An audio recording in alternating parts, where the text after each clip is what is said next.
a personality shaped by being an athlete and a background in mainstream sports media, I found that the stories I was most interested in telling were the ones often overlooked, the ones that might not otherwise be told, the ones that show the intangible and not just the highlight reel. The Sports Council is about highlighting the great, the good, the unique, and everything in between in the Pacific Northwest sports world. I'm Jamie Council. Thanks for joining me.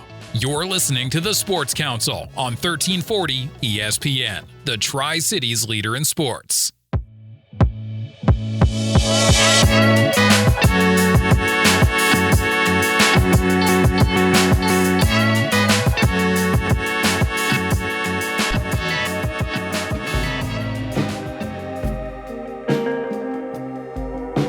Welcome to the Sports Council on 1340 ESPN, your Tri-Cities leader in sports. Well, it's countdown to the Water Follies, the Gold Cup in town, and we're joined by Brad Luce. I think it's fair to say the voice of H1. I probably by default, I guess, because I've been doing it for so many years, but it is a labor of love, and almost 30 years ago, somebody asked me if I'd hold a microphone and call the boats, and I thought, wow, this is fun. It came with a pit pass. I said, sign me up. So I've been at it a while, and it's a lot of fun. Well, you do a great job, and H1 does a lot of coverage. I mean, we do coverage. We talk to people, get a lot of the stories, but you guys do the live event coverage. Where can people find H1 if they want to follow the action leading up to the Water Follies? On the H1 Unlimited YouTube channel, and we will be streaming live all of our events to include the APBA Gold Cup here on the Columbia River coming up in late July. So H1 Unlimited on the YouTube channel, that's where we will be with full broadcast coverage all day, every day. That's the place to go if you want to watch hydroplane racing and we're not near town. And they can listen to you all day on that. So with that said, leading up to the Water Follies in Tri-Cities, Washington, the Gold Cup. What is the significance of the Gold Cup? I was going to lead on, but I'll let you handle this because I know you love to talk about it. Well, it's my favorite line, as you well know, but the APBA Gold Cup, which is the American Powerboat Association, it used to be the APBA Challenge Cup, and it actually still says Challenge Cup. If you look very close at the top of the cup itself, you'll see Challenge Cup on there, but it is now known as the APBA Gold Cup, and it is the oldest active motorsports trophy in the world. And not the oldest motorsports trophy and not the oldest still active motorsports trophy in the world, first contested in 1904. The history of this sport is really there, and the sport has changed so much. You weren't around in 1904, right? No. And my parents didn't even tell me I was at that one. No. I missed that one. Well, how has the sport changed in your time? Earlier you mentioned covering it for 30 years. Wow, and that was just covering it for 30 years. She's not recording this, so I can tell you that I've been actually watching the sport for almost 70 years. And so I've been a fan forever, and I started watching the boats in the 50s. Yes, I'm an old guy. I started watching the boats in the 50s, and I watch them still today. And the big difference is the speed, but thankfully also is the safety of the sport. We used to have boats with open cockpits, and they didn't ride well in the water, but there's been so many advances in technology that the leaders of our sport and the crew chiefs and the designers, they've got boats designed in such a way that they can handle the high speeds and be stable. They also have all our drivers under glass and the canopies, and they walk away literally from accidents that didn't have such a good ending back in the day. So I'd say the speed and all that is great, and it's much faster, but it's also a lot safer. And that's across all major high-speed, high-powered sports. Yeah, it's my co-host this year is Tanner Foust. And Tanner, I'm sure there's people out watching going, oh, I know that name. I know who that is. Yeah, he is a significant personality and name in motorsports, television, movies. He's been a stunt man. He's driven drift cars. This guy has literally done it all. He is going to be my co-host this year, and he's bringing a whole different different perspective to it. And he's already talking to me about technology in other forms of motorsports, but he's really excited to learn about what we do down there in the pit area. He's having fun, so it's going to be a good time listening to him bring a different perspective. Right, you know about H1 and he knows about things that go fast. So Brad Luce, Tanner Foust, the host for the 2025 season on H1 Unlimited. That's us, and H1 Unlimited YouTube channel. Come check us out. We'll be there. So this year, brand new season. Can you give me a quick overview of what people can expect on the water this year?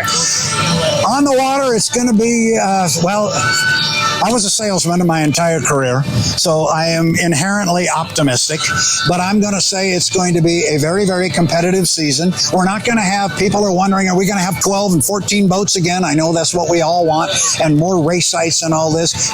We're going to have the same amount of race sites that we had last year. We got our 5 stops coming, and we may have an extra boat or two, but the big difference is from the years past. We don't have the big numbers of boats, but the boats we have are extremely competitive.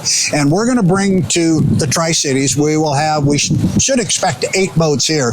And honestly, any one of those boats could win, and that's a kind of a cliche statement, but I think realistically 6 of those 8 boats can win. And so that wasn't the way it was 20, 30 years ago. You may have had a lot more boats in the pit area, but you really knew it was going to come down to 1 or 2. So it should be very, very competitive. It should be fast.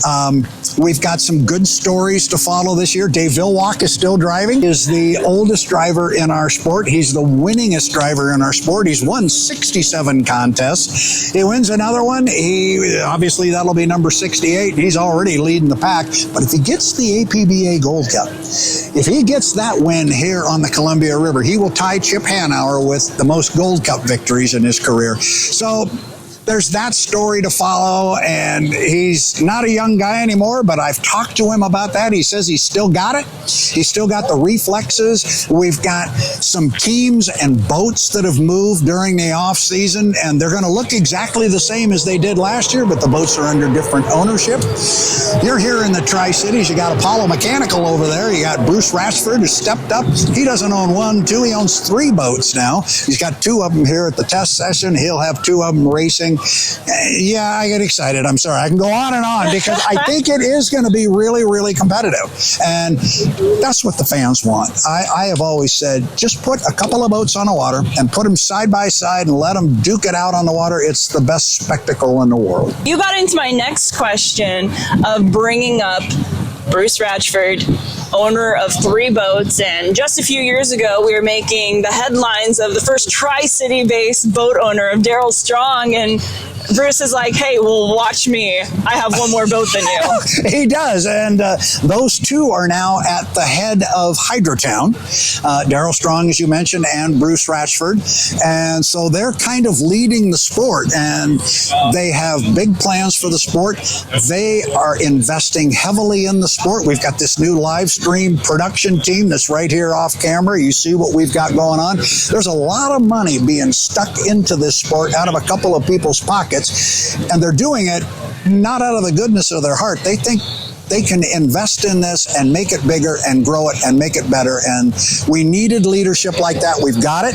And those 2 guys are amazing. And I just recently met Bruce Ratchford. He's a character, and he's going to be a lot of fun and a good addition. Again, we're catching up with Brad Luce. We're going to talk a little bit more about the racing teams when we come back. But first, we're going to hear from our sponsors. You're listening to the Sports Council on 1340 ESPN, your Tri-Cities leader in sports.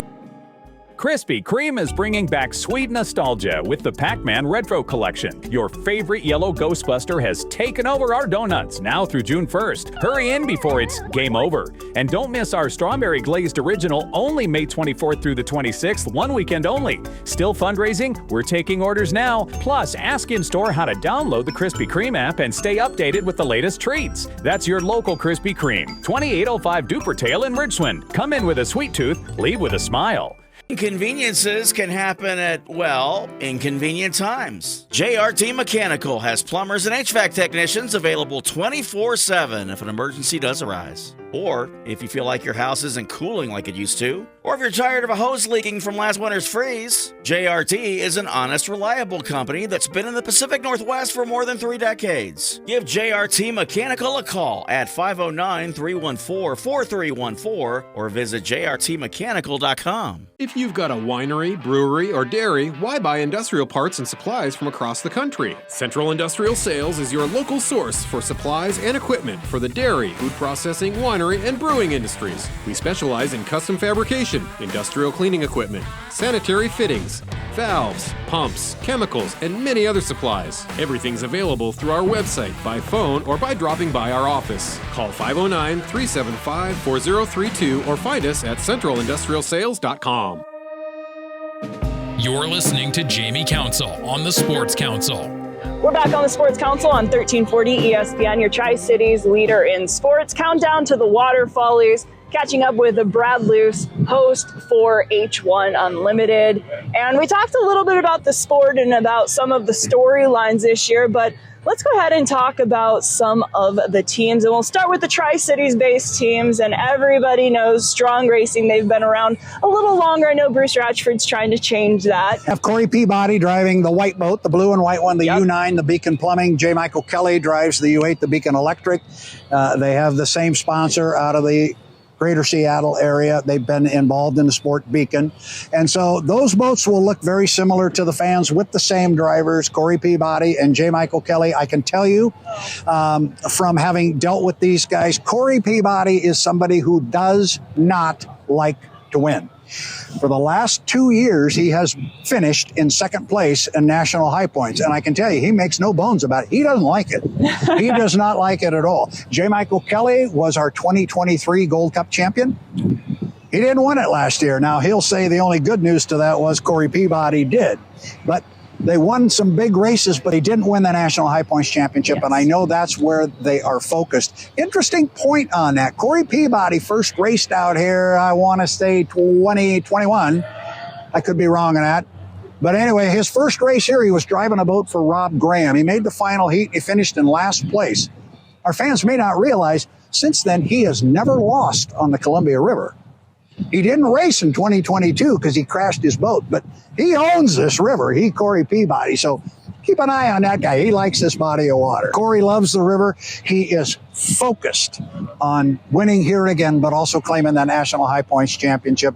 Darryl Strong, as an owner, he's won the last 3 APBA Gold Cups with those 2 boats. So Darryl he's very competitive, and he wants everybody to win after he does. After he does, and he loves having the Gold Cup in his Strong Racing tent for everybody to see.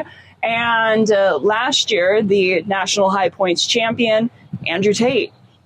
Andrew Tate. And this guy is just a racer.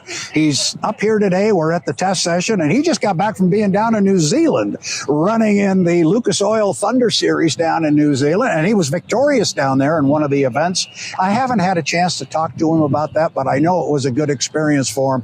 Anytime you draw Andrew Tate, and in that particular hull that he's in, he's going to be competitive. On the last 4 times that Andrew Tate has come here for the test session, he's been in a different boat every time, except this year. He returns this year in the same hull he drove last year. And as you just said, the defending National High Points champion, he knows that boat. He knows these race courses. He will be very tough in 2025. Yeah, he's kind of had a tough go of it where, like you mentioned, a different hole almost every year until this year. It's a boat he knows. When he was announced as a driver for Graham Trucking back in 2020, 2021, I think he hopped off a plane for testing, and I was interviewing him, for the 15-minute drive from the airport. Yeah, there's been some that was kind of a surprise announcement. There had been other drivers announced that turned out not to be it. And you're right. I remember that day well. He hopped off the plane and came over here, and you guys were breaking the story as he came walking around the boat. It's good stuff like that. But he has found a home with this U91 Goodman Real Estate, the boat now owned by Bruce Ratchford. The boat was owned by the city of Madison, Indiana a year ago. But as you alluded to, there's another boat in there, another hull that's going to be raced by Bruce Ratchford. It's red, white, and blue. Can't get more patriotic than that, stars and stripes. And it's the Miss Apollo. And it's driven by Super Dave, and we call him Super Dave. He's won 2/3 of the heats he's ever entered.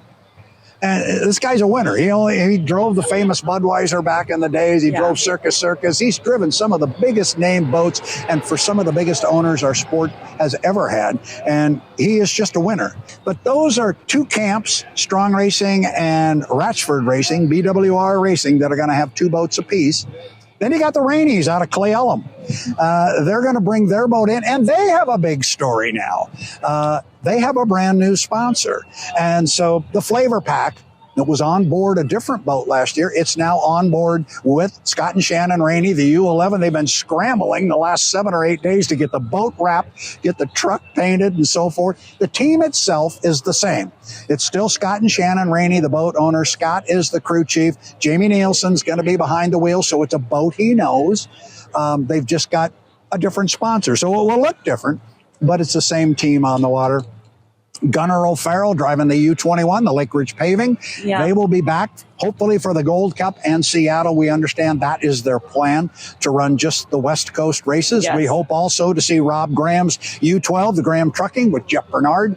We should see those guys. And if you cross your fingers and both arms and all that good stuff, maybe the boat that's going to run in Madison, Indiana, as the Miss Madison, if they can get a sponsorship or maybe get some money thrown their way, they will come out west. Right now, their plan is to race in Guntersville, Alabama, and Madison, their home waters. But they would love to come out here, and if they do, they've got a rookie driver in Brandon Kennedy. He has never driven an unlimited hydroplane before. I have talked to him 100 times, and he, off mic, all he ever says is, I really want to do this. I want to get the call. Well, he got the call. So hopefully he gets to run in Guntersville and Madison, and maybe we can get him out here. It would be great to see more boats. A part of this sport that is, I guess, hard from the fans' perspective is you want to win it all. Like if I'm competing in something, I want to win it all. You see Andrew Tate, he wants to win it all. Corey Peabody, JMK, they're looking at that national high points champion. That's what they want. But for some of these other drivers, it's dependent on if they have sponsors to even make it to a race. And in that case, what is the mindset there? Because of course you just want to race, but it's almost not what's the point, but it's just a different goal than other drivers on the circuit. Yeah, it is, and that's really well put, and it's a good point. They want to compete, they want to win. Talking to the O'Farrells about Gunnar, their company, Lake Ridge Paving, they do asphalt paving in the summer, and I was talking to them a couple of weeks ago. They would love to run the full circuit and let Gunnar go out and compete with these guys all summer long, but summer is paving time in the state of Washington, and that's when the good weather is. And he said, we just can't. That's when we make hay. So they do come in with a little different mindset, maybe a little different focus as far as goals. But that then leads into what this whole thing is with H1 and our new H1 YouTube channel, the new production and everything we're doing. The whole idea is to bring more money into this sport. And if we can bring more money and more fans and more sponsors, everybody benefits, not just the big team or the smaller. Everybody benefits, to include H1. So that's the idea. That's the template that Bruce Ratchford and Daryl Strong are pulling together. So let's hope it works. We're all rooting for them. We're all rooting for them, especially here. And as you called it, Hydrotown. Hydrotown, it is Hydrotown. This has been Hydro. I know there is a Hydrotown now, Daryl and Bruce, but we've been calling this place Hydrotown for years, and it is because the Tri-Cities just embraces hydroplane racing. They always have.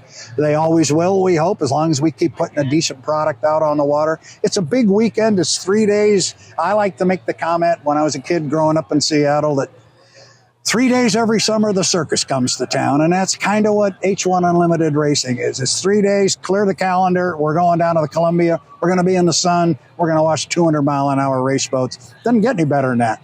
So it's a countdown to the Water Follies, the last weekend of July. Catching up with Brad Luce. Brad, thank you so much for your time. Oh, you are just more than welcome. Anytime. It's always good to talk to you. And let's talk again as we get close to the Gold Cup, because it's coming really, really quick. Mark your calendars. There we go. Again, Brad Luce. When we come back, we'll hear from his co-host, Tanner Foust. You're listening to the Sports Council on 1340 ESPN, your Tri-Cities leader in sports.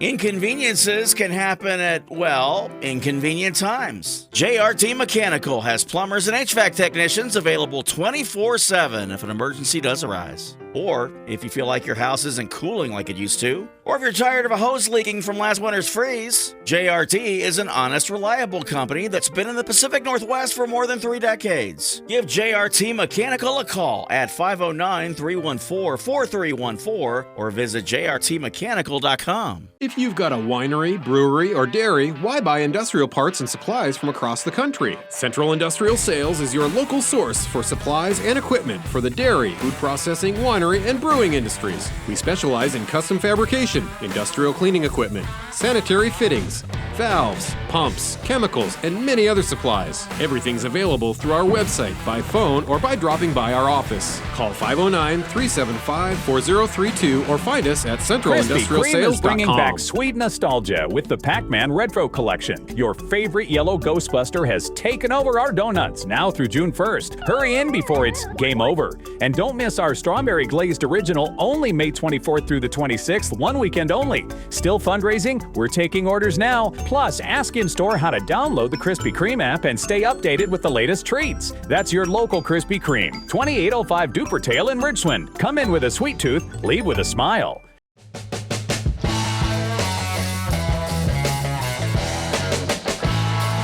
You're listening to the Sports Council on 1340 ESPN, the Tri-Cities leader in sports. Welcome back to the Sports Council on 1340 ESPN, your Tri-Cities leader in sports. Just caught up with Brad Luce, and now we're joined by Tanner Foust, co-host for H1 Unlimited, new this year to H1, and a man that needs no introduction, a very recognizable name. But why don't you tell me your history in power sports? I've been racing for 30 years, but my career has always been kind of 3 legs, I guess. It's been motorsport and rally, off-road, road racing, and then TV hosting, done shows on the History Channel and on ESPN and various other networks, and then stunt driving for films and movies is the 3rd leg, and that's been a great avenue for, getting to crash on purpose, I guess. But it's all been fun stuff. Yeah, usually the goal is not to crash, but why boat racing? Why get involved with H1? It's something that you haven't checked off in a box of the many things that you've done. No, I never have done boat racing. I have always been I used to race Hobie Cats, on the water, like sailboats with my dad, and always been around the water and lived near the beach. But I don't know. I got a call from these guys, and I like 1 in 3 people in the U.S. equate this style of boat racing to like Miss Budweiser from the 80s, and that's, sorry to be so cliche, but that's just what I know about hydroplane boats. And I always thought it was just the coolest thing and knew nothing about it. And when they started talking about what they're doing with the series and growing the series and the broadcast and how they wanted to expose more of the technical stuff and some of the rules and regulations and how that affects the racing, whether it's got 4, tires and pedals and a steering wheel, or, a skid fin and rudders, it's still competition. It's still motorsport, and they're still super there's common denominators of competition, and I love getting into that stuff. So for me, it's an exciting process. I'm drinking from a fire hose right now, and on the steep side of the learning curve, which is a place that I love to be, and so I'm really enjoying it. What's been the toughest part of the learning curve for you? Well, there's so many differences. It's like boat racing is almost like more like racing airplanes, like the Reno Air races, than it is like car racing. Yeah. Because of the way the start, there's no, you can't do a standing start like in car racing. So a lot of the strategy is around how to get positioned in a lane for the start. And that's something that I'm unfamiliar with and have to learn. When it comes to the technical side of things, the box that the rules put you in and how to kind of push the envelope in every direction as much as possible to extract the greatest advantage out of the machine, that's something I'm super familiar with. and right away have gelled with the teams and learned what each team is kind of doing in their philosophy to get the most out of the rule book. And I love that part of it. And I'm really excited to bring a lot of that stuff to the broadcast. There's parts about the start and about racing and about that strategy that I just haven't learned yet. And thank goodness, because I hope to be learning throughout the entire season, because I'm going to learn with, hopefully, some of these things with some of the audience. 90% of the audience now knows more than I do, but I'm hoping to learn with a lot of the audience that are new to hydroplane racing. Absolutely. And it's funny that you mentioned that it's almost more like a plane, because a lot of them do use plane engines. And some of the times they do go flying. And we got the first taste of that at H1 testing.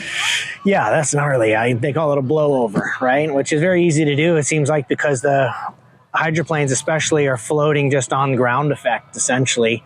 They really just have small points of contact with the water, half of the propeller, not even the whole propeller in the water. The one skid fin that's on the side there that's really just there by default down the straightaway, but is necessary in the corner. And then a little piece of a rudder. And once that air takes control, it's a very fine line between being a boat and being an airplane. So in this case, I watched some in-car footage. I could see, they actually in the cockpit have 3 pedals. And they have a gas pedal, and then they have 2 pedals that control that wing on the front. And some of them have multiple wings that they control. And so they can either go up with the nose of the boat or down. And so that's how they can kind of keep it basically on that ground effect perfectly.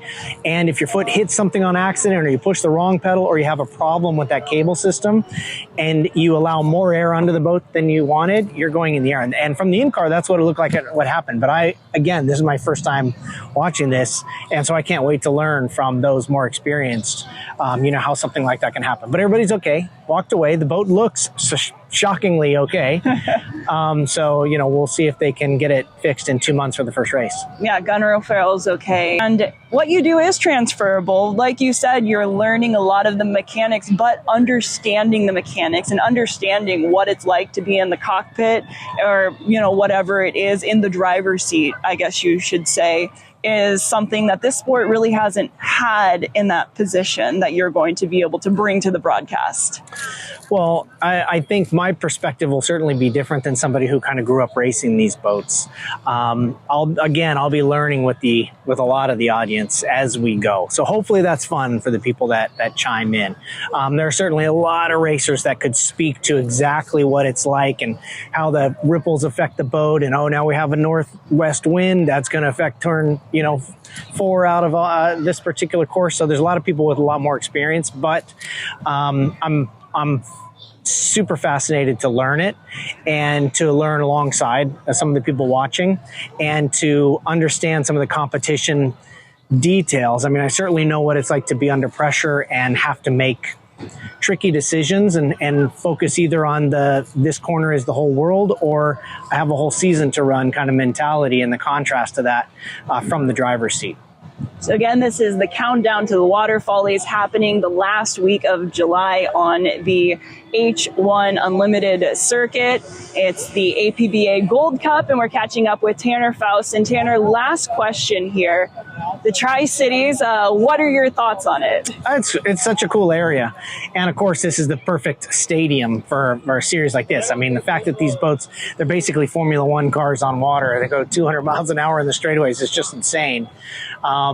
I've heard anywhere from 3 to 5 Gs they're pulling laterally, which is actually very much like a Formula One car. It is an amazing area. I think I've been here filming a show a long time ago with supercars, SSC for like a land speed record. And then I've been up the street to Dirtfish, for some rally racing and stuff, but never spent a lot of time right here. So I'm really enjoying it. Well, you'll have to check out the Tri-City Raceway. I have never been to, so you're right. I do need to. Well, welcome to the Tri-Cities, and looking forward to your coverage this season for H1. Thank you very much. Well, that wrap up this week's show of the Sports Council. Thank you for joining me on 1340 ESPN, your Tri-Cities leader in sports. A reminder, the Sports Council happens 4 times a month, 11:30 a.m. on Thursdays. But you can listen to the show not just over the airwaves at 11:30 on Thursdays, but also on demand at 1340ESPNradio.com via podcast. Wherever you get your podcasts, just search for the Sports Council, and it's also available via YouTube. So lots of ways to listen to the Sports Council and support our local sports community. Until next time, I'm Jamie Council. Now we go back to your originally scheduled Seattle sports programming.